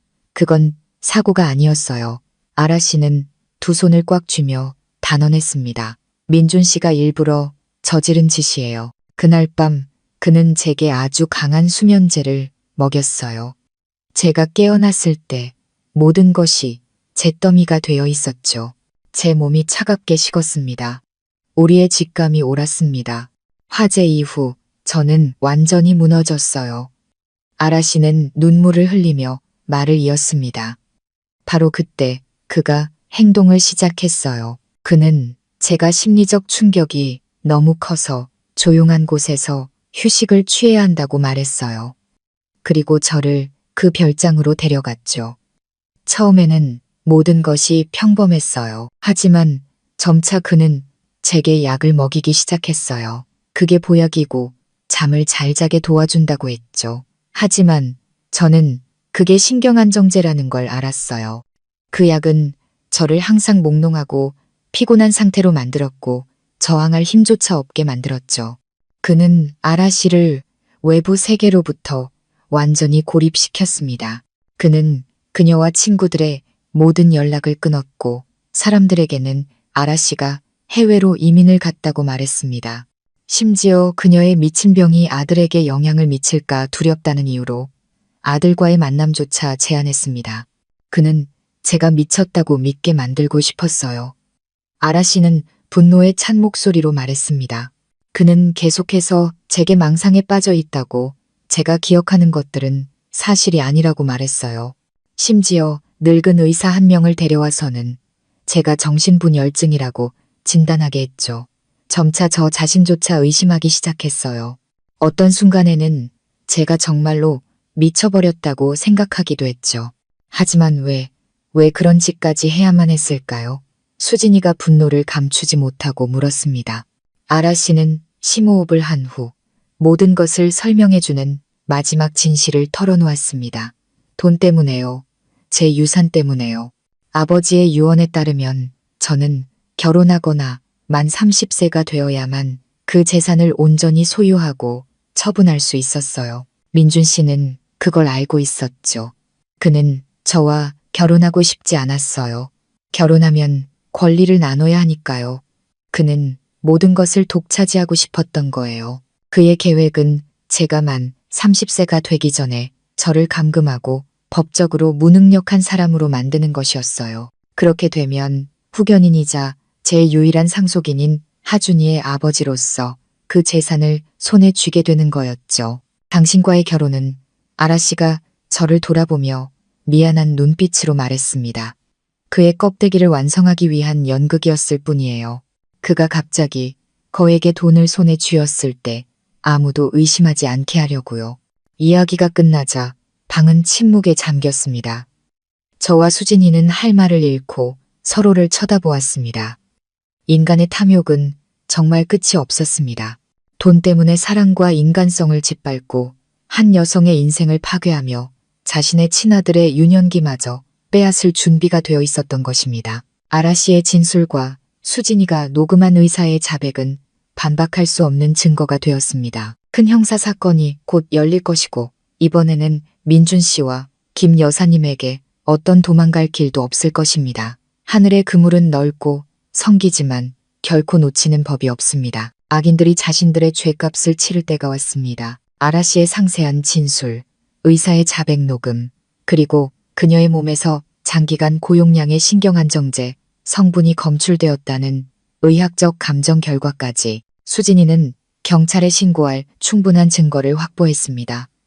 대규모 특별 수사팀이 꾸려졌고 수사는 신속하고 비밀리에 진행되었습니다. 민준 씨와 김 여사님은 아라 씨가 사라진 것을 발견하고 극도의 공황 상태에 빠졌습니다. 그들은 사방팔방으로 찾아다녔지만 어떤 흔적도 찾을 수 없었습니다.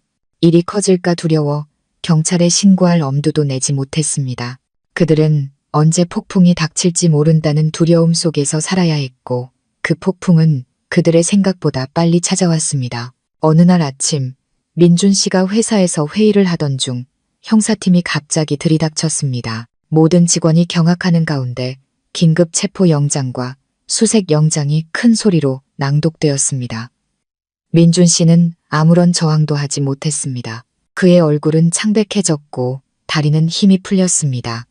유능하고 성공한 건축가의 가면은 그의 직원들 앞에서 산산조각 났습니다. 동시에 다른 형사팀이 김 여사님의 자택에도 들이닥쳤습니다. 한때 날카롭고 권력 있던 그 여인은 이제 바닥에 주저앉아 울며 애원할 뿐이었습니다. 하지만 모든 것은 너무 늦었습니다. 그들의 범죄는 백일화에 드러났습니다. 실종된 여화가 사건은 순식간에 여론을 뒤흔들었습니다. 언론은 일제히 사랑이라는 가면 아래 숨겨진 잔혹한 음모에 대해 보도했고 사회 전체가 분노했습니다. 민준 씨와 김 여사님의 진짜 얼굴이 만천하에 드러났습니다. 과거에 그를 존경하고 옹호했던 사람들은 이제 모두 등을 돌려 그들을 비난하고 규탄했습니다. 수사기관에서 반박할 수 없는 증거들 앞에서 민준 씨와 김 여사님은 고개를 숙이고 죄를 인정해야 했습니다. 그들은 화실방화 조작, 진료기록 위조, 그리고 아라 씨에 대한 감금과 약물 남용까지 모든 계획을 자백했습니다. 그 비양심적인 의사 또한 체포되어 영구히 의사 면허를 박탈당했습니다. 재판이 열리는 날 법정은 사람들로 가득 찼습니다. 저와 수진이 그리고 아라 씨는 함께 참석했습니다. 아라 씨는 아직 약했지만 자신의 인생을 파괴한 자들과 직접 마주하겠다고 굳게 결심했습니다. 그녀는 하얀 원피스를 입었고 얼굴에는 생기가 조금 돌아왔으며 눈빛은 더 이상 공허하지 않고 단호하고 강인한 빛을 띠고 있었습니다. 민준 씨와 김 여사님이 피고인석으로 끌려 들어왔을 때 그들은 감히 아라 씨를 쳐다보지 못했습니다. 그들은 초췌하고 비참해 보였습니다. 한때 그들이 가졌던 권력, 돈, 오만함은 이제 사라지고 굴욕과 두려움만이 남아 있었습니다. 최종 판결이 선고되었습니다. 불법 감금, 상해, 사기 및 재산 탈취 등 여러 죄목으로 민준 씨는 징역 20년을 선고받았습니다. 그가 저지른 범죄에 대한 합당한 판결이었습니다. 공범인 김 여사님도 12년형을 선고받았습니다. 그들이 아라 씨에게서 빼앗은 모든 재산은 몰수되어 그녀에게 반환되었습니다. 정의의 심판이 내려졌고 어떤 악인도 빠져나갈 수 없었습니다. 판사가 판결을 낭독했을 때 아라 씨는 울음을 터뜨렸습니다. 하지만 그것은 고통의 눈물이 아니라 해방의 눈물이었습니다. 그녀의 5년간의 지옥은 마침내 끝났습니다. 정의가 실현된 것입니다. 저와 수진이는 아라 씨를 끌어안고 그 순간을 함께 나누었습니다. 우리 서로 다른 상황에서 온 세 여자는 함께 싸웠고 어두운 세력을 이겨냈습니다. 우정과 용기가 악의와 탐욕을 이긴 것입니다. 사건은 끝났지만 관련된 사람들의 삶은 계속되어야 했습니다. 민준 씨와 김 여사님은 감옥의 내벽 안에서 자신들의 죄값을 치러야 할 것입니다. 그리고 아라 씨, 그녀는 영혼의 상처를 치유하고 자신을 되찾기 위한 더 어려운 여정, 새로운 여정을 시작해야 할 것입니다. 그리고 저는 비록 거짓된 사랑에 마음이 부서졌지만 전혀 후회하지 않습니다. 제가 올바른 일을 했다는 것을 알기 때문입니다. 제가 한 사람을 구했다는 것을 알기 때문입니다. 재판이 끝난 후 저와 아라 씨의 삶은 새로운 장으로 넘어갔습니다. 더 이상 폭풍은 없었지만 과거의 여운이 남긴 잔물결은 여전히 남아 있었습니다. 육체의 상처는 아물 수 있지만 영혼의 상처는 치유하는데 많은 시간과 인내가 필요했습니다. 아라 씨는 해방되었음에도 불구하고 자신의 트라우마와 상처와의 새로운 싸움에 직면해야 했습니다. 그녀는 너무나 많은 고통을 안겨준 곳과 완전히 단절하기 위해 제주도의 호텔과 땅을 모두 팔기로 결심했습니다. 그녀는 하준이와 함께 서울로 이사해 저희 집 근처 아파트에서 살기 시작했습니다. 우리는 더 이상 비극으로 연결된 낯선 사람들이 아니었습니다. 우리는 친한 친구, 진정한 자매가 되었습니다. 저와 수진이는 자주 두 모자를 찾아갔습니다. 우리는 함께 요리하고 하준이를 공원에 데려가고 삶의 기쁨과 슬픔을 나누었습니다. 유치원 교사로서의 제 경험은 하준이가 평범한 삶에 다시 적응하는데 큰 도움이 되었습니다. 엄마의 온전한 사랑과 우리의 관심 속에서 자란 아이는 점차 활발하고 밝아졌습니다.